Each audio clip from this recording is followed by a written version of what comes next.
tugas aksi nyata modul 2.3 Pak. Kebetulan saya berperan sebagai supervisor untuk mengobservasi Bapak praktek di kelas. Nah, untuk hari ini Pak, Bapak mengajar di kelas berapa? Di kelas 2 Pak. Oh, di kelas 2. Untuk tema yang akan disampaikan pada hari ini, kebetulan sekarang sudah masuk tema 2, tema 1 hidup rukun, dan tema 2 itu hidup rukun dalam permainan. Oh iya, sangat menarik ya Pak. Untuk alokasi waktunya berapa jam pelajaran? 2 kali 35. 2 kali 35 menit ya. Semoga bisa terselesaikan ya Pak. Nah, santai saja dibawain aja Pak mengajarnya. Ya Pak, siap. Nah, kira-kira tujuan pembelajarannya Pak? Ini ada 4 Pak. Yang pertama, siswa dapat menunjukkan sikap rukun dalam permainan. Iya. Yang kedua, siswa dapat mengidentifikasi kalimat ajakan dalam percakapan. Iya. Yang ketiga, siswa dapat melakukan gerakan kaki, tangan, dan kepala. Yang keempat, siswa dapat membandingkan banyaknya suatu kumpulan benda. Oh iya, bagus. Berarti ada 4 tujuan pembelajaran. Pembelajaran. Kira-kira dari area tujuan pembelajaran tersebut Pak, ranah apa yang diharapkan dari pembelajaran ini? Tentunya yang pertama kognitif ya Pak. Oh iya, pengetahuan ya Pak. Pengetahuan ya. Iya. Yang selanjutnya keterampilan. Oh Keterampilan yang selanjutnya pembelajaran yang berdiferensiasi untuk murid. ya. Terus strateginya Pak, strategi yang digunakan dalam pembelajarannya? Yang pertama, mempersiapkan pembelajaran yang berdiferensiasi pada peserta didik. Yang kedua, pembelajaran kelompok sesuai bakat dan minat peserta didik. Oh bagus. Yang ketiga itu tanya jawab diskusi penugasan pada kelas. Iya. Media yang digunakannya Pak berupa benda langsung atau melibatkan apa teknologi itu? Untuk kali ini kebetulan kami kelas 2 itu harus harus memiliki media yang bermacam-macam. Iya. Harus Yang menggunakan- variatif. Iya, yang variatif maksudnya itu. Iya. Saya di sini mau menggunakan fokus, menggunakan PPT supaya siswa lebih tertarik gitu Pak. Betul. Pembelajaran itu. Ya itu saja Pak. Terima kasih atas waktunya dan selamat untuk praktek pembelajaran. Ya siapa? Terima kasih. Assalamualaikum warahmatullahi wabarakatuh. Waalaikumsalam warahmatullahi wabarakatuh.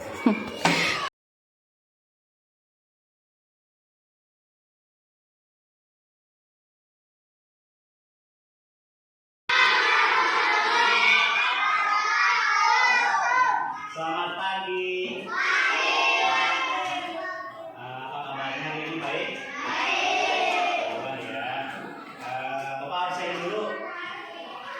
Barangkali ada yang sakit teman kita. Acep hadir. Alika. Halo. Hai. Oke, fokus ya. Sebelum ke pembelajaran hari ini, Bapak mau tanyakan kemarin pada subtema 1 kalian belajar apa? Ada yang masih ingat? Belajar apa kemarin? Ulangan. Ya, ulangan tematik. Di dalamnya ada apa materinya?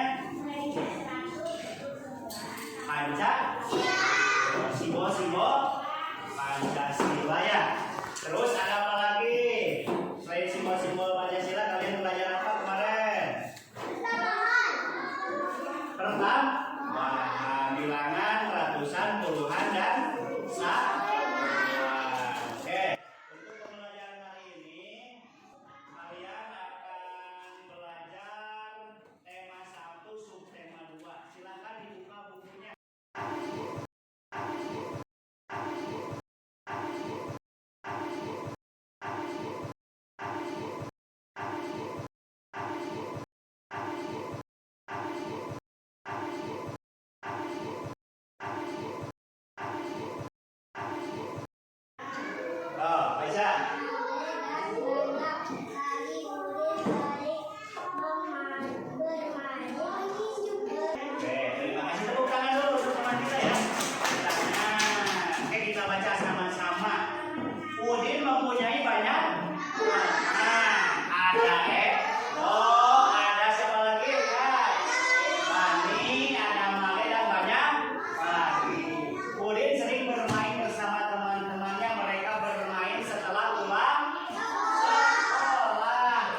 kalian pada percakapan ini mana yang termasuk kalimat ajakan?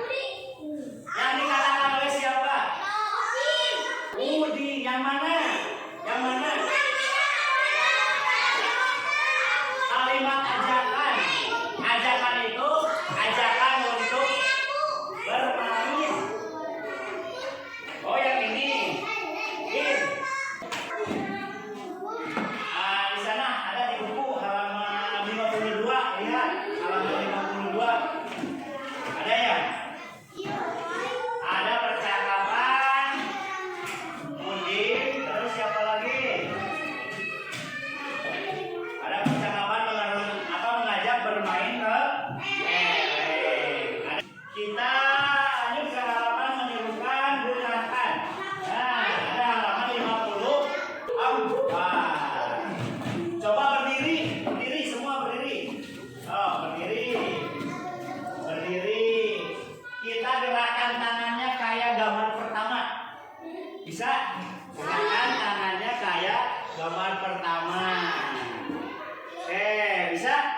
Coba di bawah berdirinya, di bawah, jangan di kursi.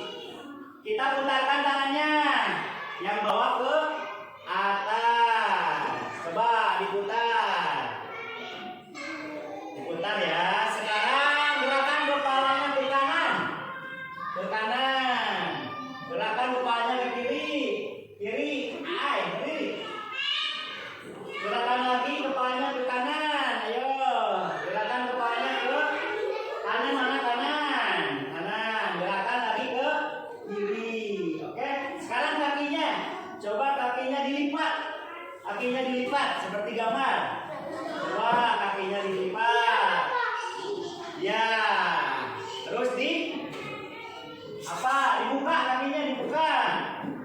Oke, bisa ya. Sekarang coba tangannya dibuka, kepalanya digerakkan ke kanan dan ke kiri, kakinya dibuka. Tepuk tangan untuk kita semua ya. Oke, terima kasih. Lanjut, duduk lagi. Tulis atau ke depan. Di sini, di sini ada kelereng Udin dan kelereng Edo. Ya, ada kelereng Udin dan kelereng Esmia.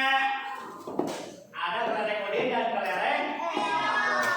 Kelereng Udin jumlahnya berapa? 150. Kelereng Edo ada 20. Mana kelereng yang paling banyak? Kelereng Edo. Yang paling banyak adalah kelereng Edo. Yang paling banyak kelereng Edo karena Edo, lihat di puluhannya. Puluhannya lebih banyak, ada 20. Kalau yang Udin ada 10. Lanjut ya. Kerjakan yang ini, yang halaman. Nah, yang halaman ini ya. Tuliskan isi cerita sesuai urutan gambar. Berarti ini dikerjakan oleh kelompok 1. Silakan ya berdiskusi. Kedua, ini ada tugas sama dikerjakan oleh kelompok 2. Ini dari artikel untuk kelompok 3, dibaca dulu ya. Ya, dibaca dulu. Giliran.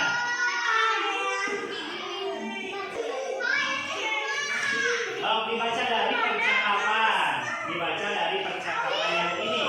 Tuliskan isi cerita sesuai urutan gambar. Berarti dituliskan cerita yang diganti. Iya, tulis. Kasih waktu ya. Pengerjaannya.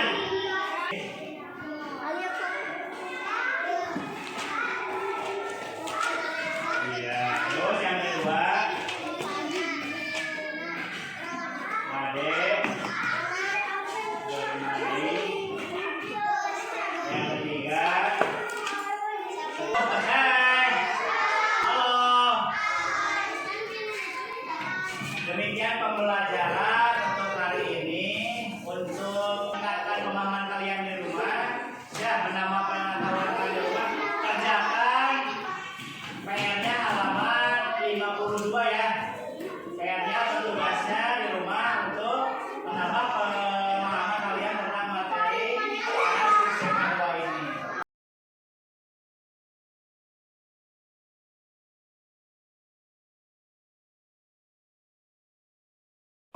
Waalaikumsalam warahmatullahi wabarakatuh. Selamat perkenalkan, saya Ali CJP Angkatan 10. Dalam kesempatan ini akan melakukan wawancara pasca observasi setelah praktek pembelajaran, yang mana yang mempraktekkan pembelajarannya adalah Bapak Ari ya Pak. Ya. Nah, dalam hal ini Pak, kira-kira setelah praktek pembelajaran di kelas apa yang Bapak rasakan? Cukup senang Pak, terutama waktu saat pembelajaran berdiferensiasi ya dengan KSE terintegrasi, lalu pembelajaran yang direncanakan atau RPP, pengelolaan kelas sudah cukup baik, pembelajaran berpeserta murid dan mampu memotivasi serta mengoptimalkan partisipasi aktif peran murid dalam pembelajaran. Perlu adanya penekanan dalam KSE terintegrasi, terutama dalam kesadaran diri dan keterampilan berrealisasi. Oh siap ya. Memang Pak, saya lihat di RPP-nya itu sudah tergambarkan langkah-langkah pembelajarannya bagus. Anak-anaknya juga pas saya observasi terlihat aktif Pak, antusias dalam mengikuti pembelajaran. Nah, kira-kira Pak, hambatan atau kendala selama pembelajaran di kelas itu apa yang Bapak temukan? Dalam pembelajaran berreferensi dan KSE terintegrasi, perlu penyesuaian. Pertama itu ya Pak, perlu penyesuaian dengan model dan metode pembelajaran yang digunakan. Tentunya hal ini tidak mudah Pak, perlu beberapa waktu atau cara ya. Iya, pengembangan metode pembelajarannya mungkin ya Pak. Itu juga ya, memang ada sedikit yang perlu dikembangkan dari metode pembelajaran, dan juga media pembelajarannya perlu ditambahkan lagi ya Pak. Nah, untuk tindak lanjut ke depannya Pak, selain menambah metode dan media pembelajaran, kira-kira apa lagi yang akan direncanakan oleh Bapak? Pertama, ingin meningkatkan dan mengembangkan serta memaksimalkan potensi peserta didik. Iya, betul. Yang kedua, menciptakan pembelajaran yang inovatif, yang berpihak pada murid, pembelajaran yang berdiferensiasi dan KSE terintegrasi. Itu Pak, Iya. yang saya rencanakan untuk kedepannya supaya pembelajaran lebih baik lagi. Iya. Terima kasih Pak atas waktunya, dan mungkin dari Ibu pendamping mau memberikan penguatannya Bu. Baik, terima kasih Pak Ali, Bapak yang sudah tadi ya saya lihat dari mulai pra, kemudian ketika melakukan proses pembelajaran di dalam kelas, setelah melihat percakapan, wawancara pada pra observasi kelas, saya sudah melihat dan sudah merasakan bahwa supervisi akademik yang dilakukan dengan pola pikir coaching ini sudah dengan alur pita yang baik gitu ya. Tadi Bapak juga kan terlihat sudah dengan proses coachingnya, sehingga Pak Ari tadi kan mengatakan bahwa oh iya pada metode, kemudian itu ya satu lagi tekniknya gitu. Berarti kan sudah menemukan apa sih yang menjadi kekurangan saya gitu ya, refleksinya sudah ini, berarti alur coachingnya memang sudah dapet gitu Pak Ari. Keren. Kemudian untuk tindak lanjutnya berarti tadi akan menjadi lebih inovatif lagi, sehingga nanti pada pembelajaran di kelas anak-anak lebih antusias. Betul begitu. Keren Pak Ali, sudah terlihat sudah nampak. Selamat ya, terima kasih. Baik Pak Ari, terima kasih atas waktunya dan juga Ibu pendamping. Iya. Terima kasih telah memberikan penguatan terhadap kegiatan saya.